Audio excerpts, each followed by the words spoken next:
అన్న యాత్ర 2 సినిమా ఇప్పుడే చూసినాను.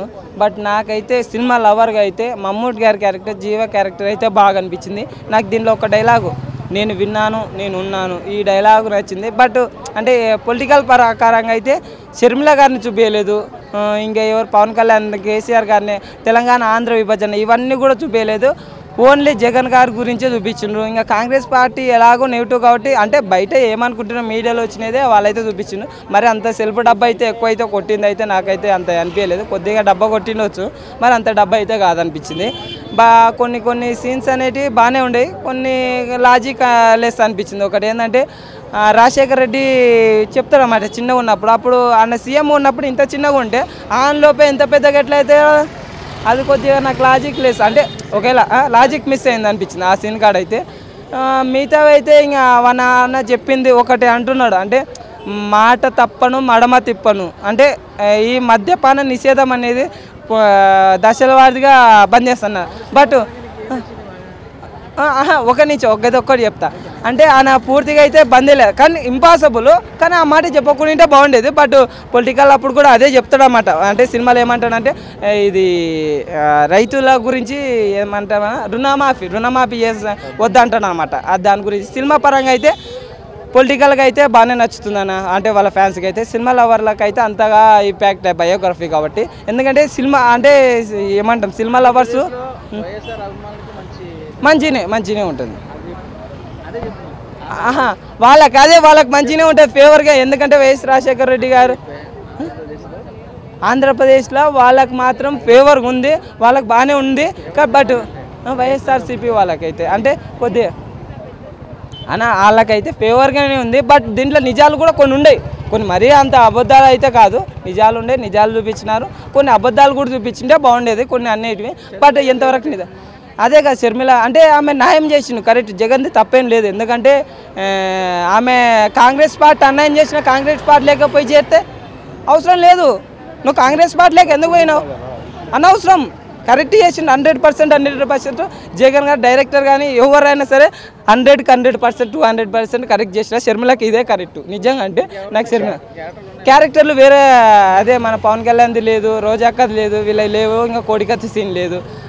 ఇవన్నీ సీన్స్ కొద్దిగా పెట్టింటే కూడా బాగుండేదని అనిపిస్తుంది. ఇంకా అవే యావరేజ్గా అనిపించింది సినిమా. 2009లో రాజశేఖర రెడ్డి గారు ఎప్పుడైతే కాంగ్రెస్ పార్టీ తరఫున ఎలక్షన్ క్యాంపెయిన్ ప్రారంభించారో అప్పటి నుంచి గెలిచినాక చనిపోయి యాత్ర మొదలుపెట్టి చివరికి 2019లో జగన్ గారు సీఎం అయ్యేంత వరకు ప్రమాణ స్వీకారం వరకు చూపించారు సినిమాని. ఓవరాల్గా సినిమా అనేది యావరేజ్గా ఉంది. వైఎస్ఆర్సీపీ అభిమానులకు మాత్రం ఈరోజు వైఎస్ఆర్ గారు బర్త్డే కాబట్టి గిఫ్ట్ ఇచ్చాడు అనుకోవచ్చు డైరెక్టర్ గారు. వైఎస్ఆర్సీపీ ఫ్యాన్స్ గిఫ్ట్ అనుకోవచ్చు అండి. సినిమాలు అనేది గూస్ బంప్స్ ఉండే సీన్స్ 2-3 ఉన్నాయండి. సుబ్బలేఖ సుధాకర్ గారు జగన్మోహన్ రెడ్డి గారిని ఎలివేట్ చేసే సీన్ హైలైట్గా అనిపించింది బాగా. అది ఇర్రెస్పెక్టివ్ ఆఫ్ ఫ్యాన్స్, అది ఎవరైనా చూసి దాన్ని ఎంజాయ్ చేయొచ్చు మూవీ లవర్స్కి. మొత్తం ఇప్పుడు 2009 నుంచి 19 వరకు జగన్ గారి గురించి చూపించారు కాబట్టి అప్పుడు రూలింగ్ లేదు కాబట్టి 2019లో జగన్ గారు ఎంత అసమర్థ పాలన ఉన్నా కానీ దాని గురించి మాట్లాడే అర్హత లేదు ఇప్పుడు. ఎందుకంటే 19 వరకే చూపించారు. ఎప్పుడైతే యాత్ర 3 వస్తుందో అప్పుడు మాట్లాడుకోవచ్చు. కాబట్టి రూలింగ్ గురించి మాట్లాడుకోవడం దలుచుకోలేదు నేను. ఓన్లీ ఫ్యాన్స్ అండి, జగన్ ఎలివేట్ చేయడానికి మాత్రమే తీశారు. దీన్ని కౌంటర్ అటాక్గా ఇప్పుడు లాస్ట్ 2019లో ఇట్లానే యాత్ర వచ్చింది. టీడీపీ వాళ్ళు కూడా ఏమీ సినిమాలు తీయలేదు. ఇప్పుడు మేల్కొన్నారు, సినిమా ప్రభావం చాలా ఉంటుందని చెప్పి దీన్ని కౌంటర్ అటాక్గా ఇది సంక్రాంతి సీజన్లో ఎలాగైతే మనకి 4-5 సినిమాలు వస్తాయో ఇప్పుడు కూడా ఎన్నికల సీజను, ట్విస్టులతో కూడుకున్న సీజన్ ఇది ఏపీలో. కాబట్టి ఇప్పుడు జగన్ హీరో అయ్యాడు, రేపు ఇంకో వారం అయితే ఇంకో రాజధాని ఫైల్స్ వస్తుంది, అప్పుడు జగన్ విలన్ అవుతాడు. తర్వాత మళ్ళీ ఇంకో వ్యూహాలు వస్తాయి. విలన్గానే చూపించారండి. కాకపోతే రామ్ గోపాల్ వర్మ చూపించినంత డెప్త్ చూపించలేదు, కానీ వెనకాల బ్యాక్ ఉండి కుట్రలు బన్నే డెసిషన్ తీసుకున్నట్టుగా చూపించారు. అంటే విలనే కదండి. అంటే ప్రత్యర్థిగా డైరెక్ట్ ఇప్పుడు విమర్శించకూడదంటే ఇప్పుడు రాజశేఖర రెడ్డి గారు అప్పుడు అన్నాడు, నేను మీ నాయకుల్లాగా నేను ఓడించాలనుకుంటాను అవతల ప్రత్యర్థిని, మీ నాయకుల్లాగా నాశనం అనుకోనంటే చంద్రబాబు నాయుడు విలనే కదండి ఇక్కడ. ఎందుకు కాదండి విలన్గా ఎక్కడేంచు. కాకపోతే రామ్ గోపాల్ వర్మ చూపించినంత డెప్త్గా చూపించలేదు కాబట్టి ఇక్కడ చంద్రబాబు నాయుడు విలన్గా చూపించలేదు అనుకుంటున్నారు. ఓవరాల్గా చంద్రబాబు నాయుడు విలన్గానే చూపించారు. పవన్ కళ్యాణ్ టాపిక్ వేయలేదు, అంటే తీసి పడేసినట్టుగా తలా తోకాలని పార్టీ 1.5 షేర్తో గెలిచాను అంటున్నారు ఈ తలాతోకాలేని పార్టీతో పొత్తు పెట్టుకొని అని పవన్ కళ్యాణ్ కూడా ఈకిపారేసినట్టుగా చూపించారు కదండి ఇండైరెక్ట్గా. మరి ఎవరిని నెగిటివ్గా చూపించలేదు. ఓవరాల్గా positive film for YSRCP fans అలాగే చెప్పుకోవాలి. కానీ మేము ఎవరిని విమర్శించలేదు అంటే ఎట్లాంటిది విమర్శించారు అంటే ఆయనకి చిన్న గీత ముందు పెద్ద గీత కనిపించదు అంటారు కదండి, ఆ లెక్కనే అండి. యావరేజ్ అండి, యావరేజ్ ఫిలిం. నిజాన్ని కొంచెం దాపెట్టే. ఇప్పుడు 2014లో కాంగ్రెస్ పడిపోవడానికి ప్రధాన కారణం ఇక్కడ తెలంగాణ ఇచ్చి అక్కడ 0 అయింది, ఏపీలో 0 అయింది.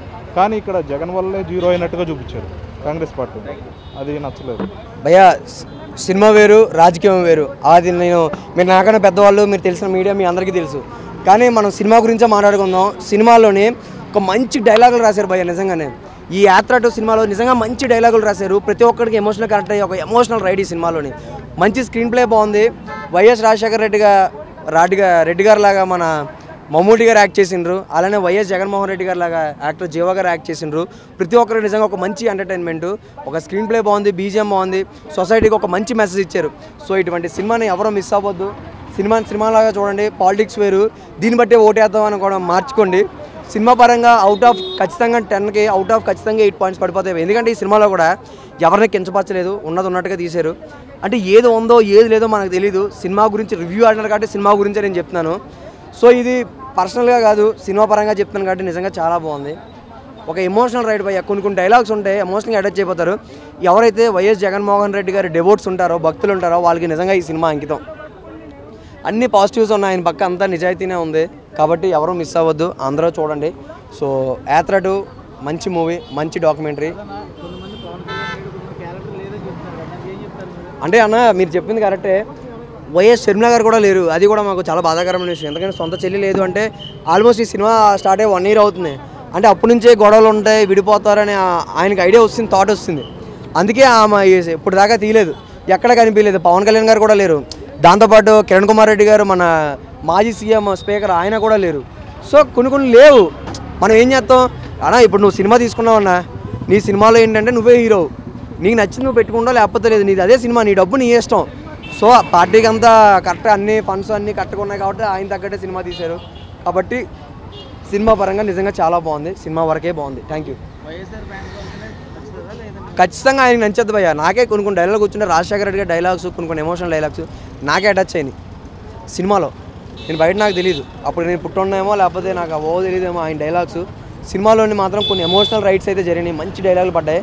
సో అటువంటి డైలాగ్స్ నిజంగా చాలా బాగున్నాయి, మీ అందరికీ నచ్చుతుంది. సో చూడండి, అంతే. థ్యాంక్ యూ అన్న. సినిమా అన్న అంటే అసలు ఫస్ట్ దీన్ని సినిమాలాగా చూడండి. ఈ పార్టీ ఆ పార్టీ అని చెప్పి పార్టీ పరంగా అయితే అస్సలు చూడకండి. నాకు సినిమా అంత బాగా నచ్చింది. ముఖ్యంగా జీవ గారు యాక్టింగ్, జీవ గారి రోల్ కానీ, జీవ గారి పర్ఫార్మెన్స్ కానీ వేరే లెవెల్ అనిపించింది. అంటే ఫస్ట్ ఈ సినిమాకి ప్లస్ ఏంటంటే బీజిఎం కానీ, ఆ బ్యాక్గ్రౌండ్ మ్యూజిక్ కానీ, సాంగ్స్ కానీ, ఇవైతే నేను అయితే చెప్తాను అన్న. నాకు చాలా అంటే చాలా బాగా నచ్చింది ఈ సినిమా. చూడడం ముఖ్యంగా 2 reasons అన్న.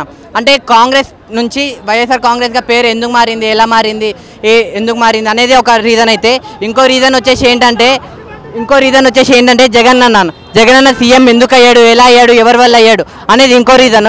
సో మీరు అందరికీ చెప్తున్నా కదా, పార్టీ అని చెప్పి చూడకండి ఆ సినిమా. లాస్ట్ ఇంకోటి చెప్తా అన్న, ఎంత పెద్ద సినిమా, ఎంత పోటుగాడు తీసిన సినిమా అయినా కానీ అందులో ఎంతో కొంత కల్పితాలు అయితే ఉంటాయి కదా. సో ఈ సినిమాలో కూడా కొన్ని అయితే కల్పితాలు ఉన్నాయన్న. సినిమాలా చూడండి, పక్కా ఎంజాయ్ చేస్తారన్న మీరైతే. నెక్స్ట్ ఇది నిజం ఇది అబద్ధం అంటూ ఉంటారు కదా, ఈ పార్టీ ఆ పార్టీ ప్రతి పార్టీ వాళ్ళకి చెప్తున్నా, వెళ్ళి సినిమా చూడండి, తర్వాత మీరే వచ్చి మీరే అనుకోండి ఇది నిజమా అబద్ధం అని మీరే తెలుసుకోండి, అంతే అన్న.